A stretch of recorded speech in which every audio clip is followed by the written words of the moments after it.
Lena Malta bħalissa għaddejja b'diversi xogħlijiet biex is-sistema ta' distribuzzjoni tal-elettriku f'pajjiżna tibqa' tissaħħaħ. Fil-fatt għaddejjin xogħlijiet f'diversi livelli tas-sistema biex il-kumpanija jkollha aktar flessibilità f'każ ta' ħsarat biex tkun tista' tibqa' tforni l-elettriku lill-klijenti tagħha. Fl-istqarrija l-kumpanija qalet kif dawn il-ġimgħat se tkun qed tiffinalizza żewġ proġetti b'investiment ta' €2 miljun fis-Siġġiewi u f'partijiet minn Ħażebbuġ u l-Imqabba madwar 5,000 familja u negozju se jkunu moqdija b'kejbil addizzjonali tal-11 kV fuq rotta tal-fuq minn 4 km. Dan joffri flessibilità akbar lill-inġiniera tal-Lena Malta biex jeqilbu minn kejbil għal ieħor f'każ ta' ħsara. Fil-Mosta kejbil ġdid tal-11 kV b'tul ta' 1.3 km ser ikun qed jilħaq aktar minn 4,000 konsumaturi.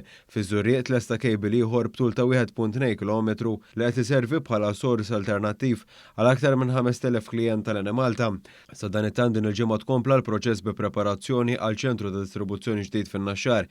Wara li aktar kmieni din is-sena tpoġġa kilometru ta' kejbil taħt l-art, fil-Mosta tpoġġa ma' 600 metru ta' kejbil ta' 33 kV li seqgħet iċ-ċentru eżistenti tal-Mosta ma' dak tan-Naxxar. Dan il-proġett huwa ntis biex Lena Malta tkompli tejjeb is-servizz tagħha fiċ-ċentru ta' Malta. F'lokalitajiet bħal Ħolqormi u Buġibba sar xogħol ta' rinforzar fuq livelli ta' voltaġġ baxx għal provvista tal-elettriku aktar stabbli. F'Ħolqormi ma' 377 familja u negozju ibbenefikaw minn dan ix-xogħol li jeħtieġ skafar qabel ma tpoġġew il-feeders ġodda taħt l-art u tqabdu mal-grid biex il-provvista tal-elettriku tasal mis-substation għalant il-konsumaturi. Fatt ta' lokalitajiet oħra għaddej xogħol fis-substations bl-installazzjoni ta' tagħmir aktar modern. Dawn ix-xogħlijiet huma parti mill-pjan ta' tisjieħ fid-distribuzzjoni tal-elettriku li qed jiġi aċċellerat.